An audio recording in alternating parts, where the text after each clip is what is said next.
Bonjour, bienvenue sur votre chaîne de YouTube. Que la paix du Christ et la bénédiction du Seigneur soient avec vous, comme vous prenez votre temps d'écouter comment les disciples de Jésus sont uniques une fois ils sont confiance en lui.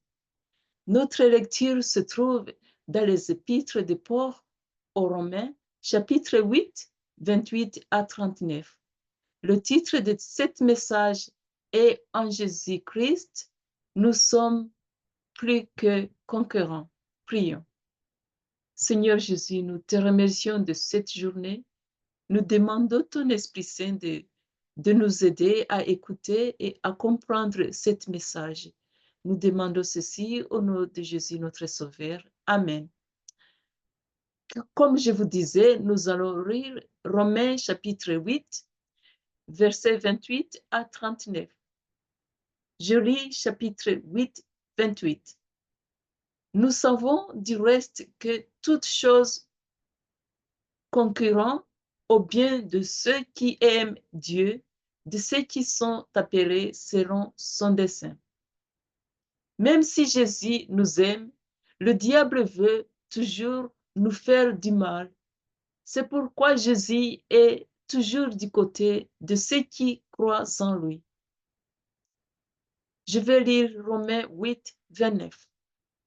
Car ceux qu'il a connus d'avance, il les a aussi prédestinés à être semblables à l'image de son Fils, afin que son Fils fît le premier-né entre plusieurs frères. Jésus veut que nous soyons comme lui. Je vais lire 1 Jean chapitre 3 verset 2, que les Écritures nous aident à comprendre comment on peut être comme Jésus. 1 Jean chapitre 3, 2. Bien-aimés, nous sommes maintenant enfants de Dieu, mais ce que nous serons ne sera pas révélé.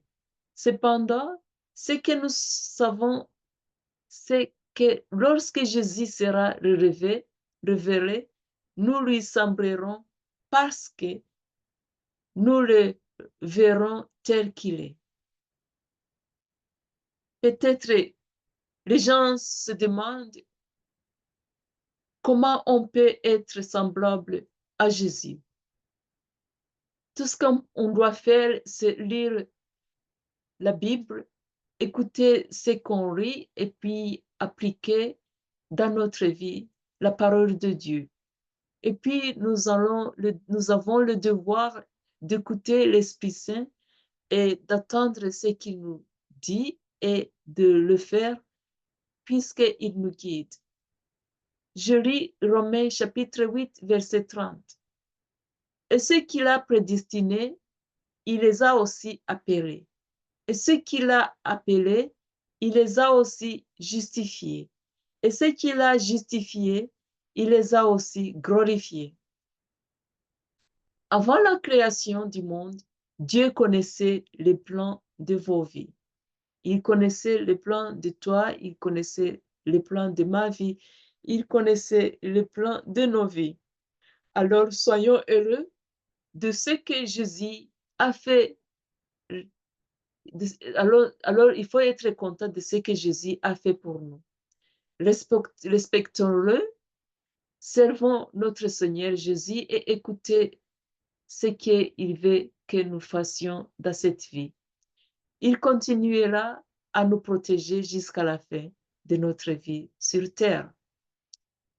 Viens, nous allons lire les Écritures, nous trouvons dans le livre d'Éphésiens, chapitre 1, verset 11. Car nous sommes héritiers choisis devant Dieu, selon le dessein de la volonté de Dieu. Il fait tout selon la volonté de son cœur. Je m'en réjouis souvent quand je lis ces Écritures, puisque ça m'aide à rester fidèle à Jésus et à continuer à, s'apporter ce qu'il m'envoie, ce qu'il envoie dans ma vie, puisque cette vie s'appartient à lui. Jésus m'a aimé et il veut que je sois son disciple.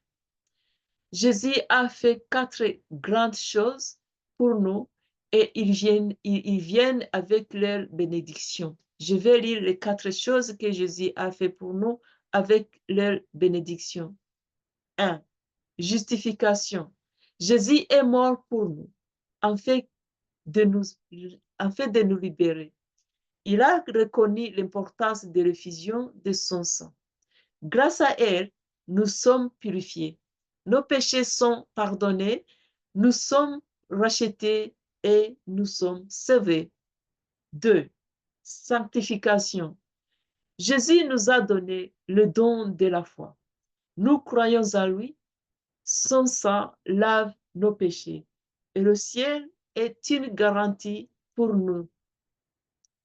3. Adoption. Jésus nous a appelés ses enfants. Il nous aime tellement. Merci Seigneur Jésus. 4.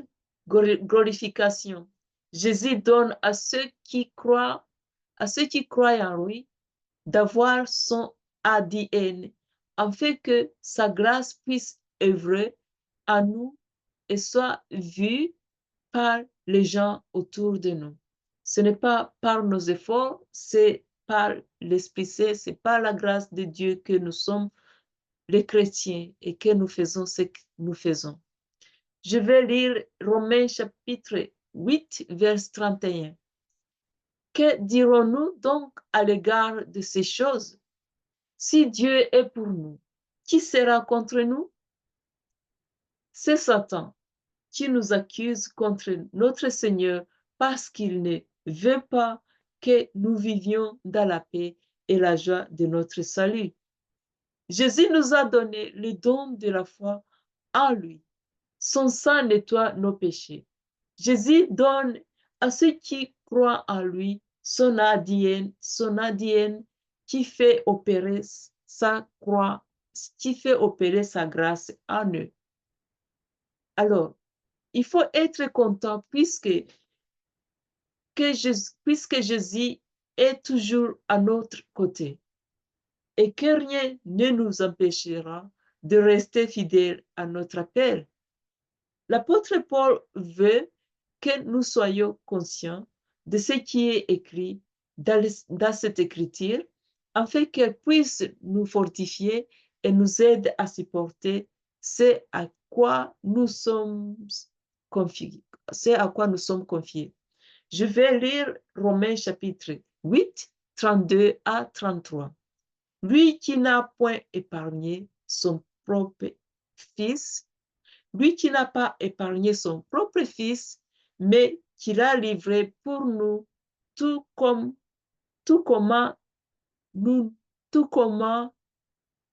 mais il l'a livré pour nous tous. Comment ne nous donnera-t-il pas aussi toutes choses avec lui? Qui accusera les élus de Dieu? C'est Dieu qui justifie? Est-ce Dieu qui le justifiera? C'est notre ennemi, Satan.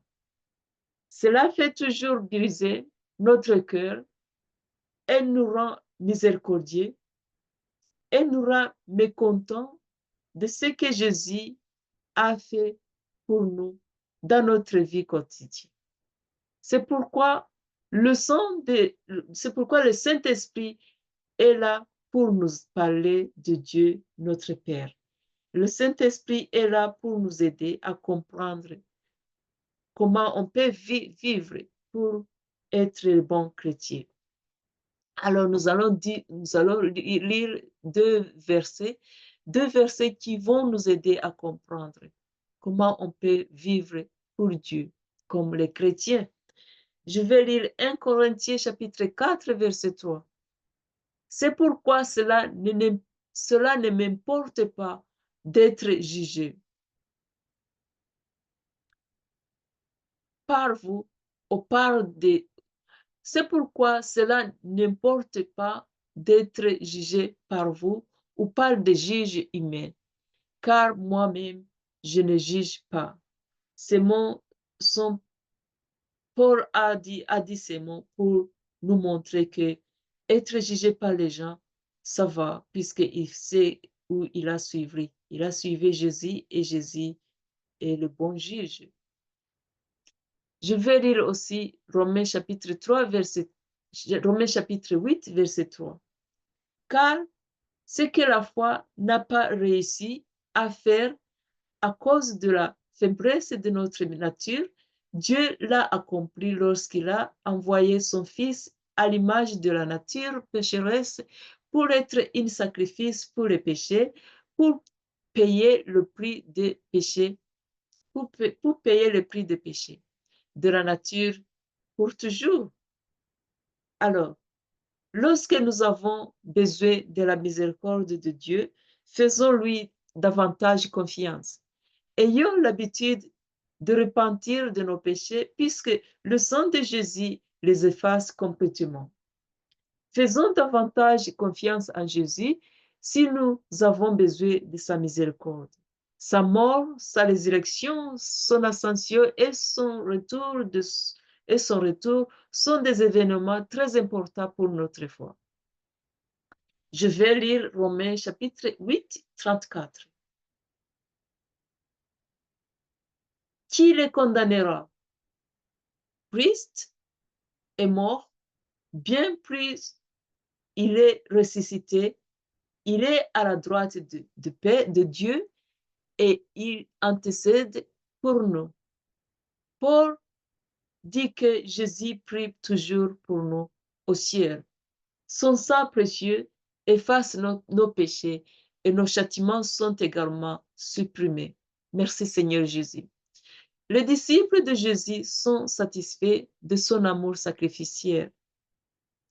Depuis qu'il a terminé son œuvre ici sur la terre, rien ne peut nous séparer de lui. Satan et ses forces n'ont aucun pouvoir sur nous. Le temps à venir ne nous sépareront pas de son amour, car Jésus est déjà là et car Jésus a été déjà là et c'est là que nous allons. Rien ne peut nous séparer de lui aussi longtemps que son amour pour nous est fort. Personne d'autre ne peut faire ce qu'il a fait pour nous. Merci Seigneur, encore une fois, pour tout ce que tu as fait pour tes enfants. Je vais lire Romains chapitre 8, verset 35. Qui nous séparera de l'amour du Christ? Sera-ce la tribulation ou l'angoisse ou la persécution ou la faim ou la nudité ou le péril ou l'épée? Paul a écrit ces paroles à l'église de l'Éphèse qui allait affronter des temps difficiles. Même si c'est difficile, l'amour de Jésus permet à ceux qui croient en lui de supporter les moments difficiles de la vie. Après que Jésus ait terminé ce qu'il avait fait sur la terre, il est retourné au ciel et s'est assis à la droite de son Père, intercédé pour nous. Dans ce monde, nous aurons des problèmes et des épreuves. Voyons ce qui est écrit dans le livre de Jean, chapitre 16, 33. Qu'est-ce que Jésus nous dit là? Nous dit là-bas. Jésus nous dit, je vous ai dit ces choses afin que vous ayez la paix à moi. Vous aurez des tribulations dans le monde, mais prenez courage, j'ai vaincu le monde. Merci Seigneur Jésus pour ces mots. Alors nous allons lire ce qui est écrit dans le livre des Hébreux, chapitre 12, verset 7. Supportez les châtiments, c'est comme des fils que Dieu vous traite. Car quel est le fils qu'un père ne châtie pas? Voilà, Dieu est là pour nous aider. Et il fait cela pour que nous devenions que lui. Nous devenions de plus en plus, nous ressemblons de plus en plus à Jésus. En regardant à ces versets, Romains 8, versets 34 et 35, Paul parle de la souffrance à laquelle nous devons faire en tant que les croyants. Alors, j'ai énuméré 4 choses qui vont nous aider à comprendre cet verset qui nous dit que nous allons souffrir. Les 4 choses se trouvent dans le verset là, verset 35. Numéro 1, nous ferons face à des persécutions, des calamités et des épreuves. Nous allons lire 2 Timothée chapitre 3 verset 12. Or, tous ceux qui veulent vivre pieusement en Jésus-Christ seront persécutés. Et ça, c'est la vérité. Et il faut que nous comprenions, nous attendons ces écritures. Et quand cela ça se passe à nous, maintenant nous sommes au courant que nous sommes persécutés puisque nous sommes les gens qui ont choisi de suivre Jésus-Christ, notre Sauveur et notre Dieu qui nous aime tellement qu'il a accepté de donner sa vie pour nous. Numéro 2, il y aura des problèmes de famille. Numéro 3, nous ferons face aux problèmes de personnes violentes qui servent le dévot, Satan. 4, il y aura des problèmes et des désastres, il y aura des accidents. Et ceci se passe puisque nous avons un ennemi qui ne veut pas que nous continuions à servir notre Seigneur Jésus. Mais l'amour de Jésus nous encourage à aimer les uns les autres pour que l'ennemi n'ait pas le courage ou la chasse, ou n'ait pas le courage ou l'opportunité de, nous, de nous attirer à son côté. Ce verset nous donne le courage de suivre Jésus, puisqu'il il nous donnera toujours la capacité de survivre ce qui se passe dans cette vie. Paul a dit ici que rien ne peut nous séparer de l'amour de Jésus. Alors, il ne faut pas paniquer. Au contraire, il faut regarder à Jésus. Il faut ouvrir notre yeux. Il faut comprendre que notre Dieu est à notre côté et il est en train de prier pour nous. Je vais lire Romains chapitre 8, verset 36. Puis je vais lire Romains chapitre 8, 36 jusqu'à 38. Selon qu'il est écrit, c'est à cause de toi qu'on nous met à mort pour le jour. C'est à cause de toi qu'on nous met à mort tous les jours, qu'on nous regarde comme des brebis destinées à la déboucherie, des brebis destinées à la boucherie. Mais dans toutes ces choses, nous sommes plus que convainceurs par celui qui nous a aimés. Car j'ai l'assurance que ni la mort, ni la vie, ni les anges, ni les dominations, ni les choses présentes, ni les choses à venir, ni les puissances, ni la hauteur. Merci Seigneur pour ces écritures qui nous assurent qu'il n'y a rien qui va nous séparer de ton amour. Nous lisons de la puissance de l'esprit de dévot, de Satan, même si nous connaissons qu'il y a la puissance de Satan, nous trouvons dans le livre d'Éphésiens, nous sommes que Dieu, notre Seigneur Jésus, est très puissant et rien ne peut nous séparer de lui, même si le dévot a aussi quelques pouvoirs et quelques puissances, mais Jésus est notre Dieu puissant et il n'y a rien qui peut nous séparer de son amour. Alors, je vais rire pour que nous nous familiarisons avec les puissances de Satan et ces puissances-là. Il ne faut pas être intimidé. Il faut reconnaître seulement qu'il est là. Il a aussi des puissances que nous lisons. Le Satan a la puissance que nous lisons dans le livre des Éphésiens, chapitre 6, verset 12. Car nous n'avons pas à lutter contre la chair et le sang, mais contre les dominations, contre les autorités, contre les princes de ce monde de ténèbres, contre les esprits méchants dans les lieux célestes. Merci Seigneur pour ces écritures. Il faut que nous savons qu'est-ce qui se passe, puisque nous savons bien où est le pouvoir. Le pouvoir s'appartient à notre Seigneur Jésus-Christ qui nous a rachetés, qui nous aime tellement qu'il nous a donné sa vie.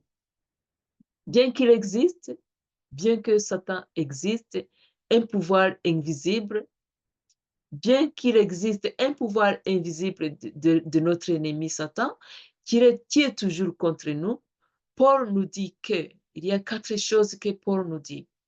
Il nous dit que, 1, Jésus est notre justification. Nous sommes nous sommes sauvés en lui. Son amour nous protège contre les attaques de Satan. Merci Seigneur pour ceci. 2, Paul nous dit que depuis que Jésus est mort et ressuscité, rien ne devra nous séparer de lui. 3, grâce à son sang précieux, Jésus intercède pour nous auprès de son Père. Sa grâce est suffisante pour tous les croyants. Merci Seigneur Jésus. 4, rien ne nous séparera de l'amour de Jésus-Christ, car tout ce que nous désirons se trouve en Jésus-Christ, notre Sauveur. Merci Seigneur pour ces écritures. Merci Jésus pour nous rassurer que rien du tout nous séparera de ton amour. Merci Seigneur pour ceci. Alors, je vais lire Romains chapitre 8. Le dernier verset, c'est Romains chapitre 8, verset 39. Ni la profondeur, ni aucune autre créature ne pourra nous séparer de l'amour de Dieu manifesté en Jésus-Christ, notre Sauveur. Voilà. Merci. Amen et Amen. Merci Seigneur pour ces écritures. Rien du tout nous sépareront de l'amour manifesté en Jésus-Christ, notre Sauveur. Un point et train. Merci Seigneur. En conclusion, soyons reconnaissants pour ce que Jésus a fait. Il faut être reconnaissant de tout ce que Jésus a fait pour nous. Il continue à nous soutenir pour sa gloire.